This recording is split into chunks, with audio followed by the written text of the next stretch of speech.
Solidarity is quite dangerous. From the point of view of the masters, you're only supposed to care about yourself, not about other people. This is quite different from the people they claim are their heroes, like Adam Smith, who based his whole approach to the economy on the principle that sympathy is a fundamental human trait.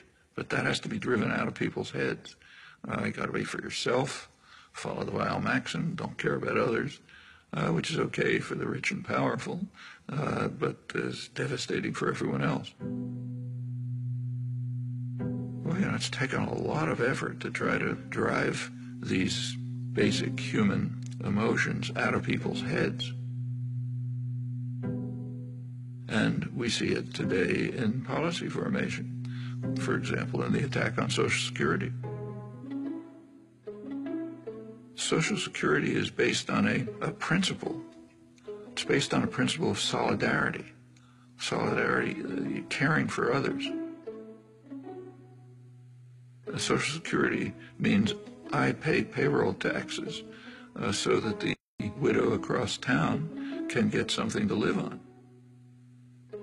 For much of the population, that's what they survive on.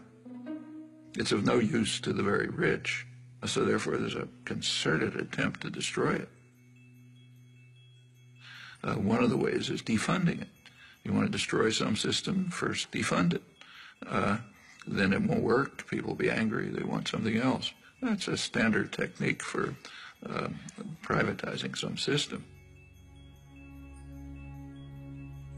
We see it in the attack on public schools.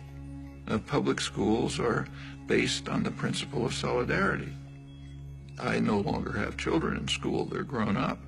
But the principle of solidarity says, I happily pay taxes so that the kid across the street can go to school.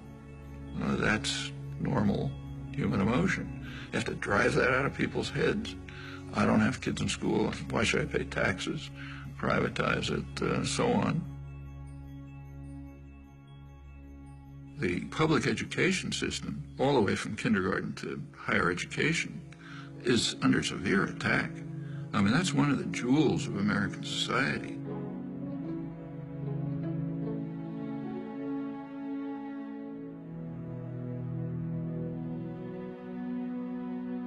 You go back to the golden age again, the great growth period in the 50s and 60s. A lot of that is based on free public education. One of the results of the Second World War was the GI Bill of Rights, which enabled veterans, and remember that's a large part of the population, and to go to college. They wouldn't have been able to otherwise. They essentially got free education. Where a community, state, or nation courageously invests a substantial share of its resources in education, the investment invariably is returned in better business and a higher standard of living. The U.S. was way in the lead in developing extensive mass public education at every level. By now, more than half the states, most of the funding for the colleges comes from tuition, not from the state. That's a radical change, and that's a terrible burden on students. It means that students, if they don't come from very wealthy families, they're going to leave college with big debts. And if you have a big debt, you're trapped. I mean, maybe you wanted to become a public interest lawyer, but you're going to have to go into a corporate law firm to pay off those debts. And by the time you're part of the culture, you know, you're not going to get out of it again. And that's true across the board. In the 1950s, it was a much poorer society than it is today, but nevertheless could easily handle essentially free mass higher education. Today, a much richer society claims doesn't have the resources for it. That's just what's going on right before our eyes.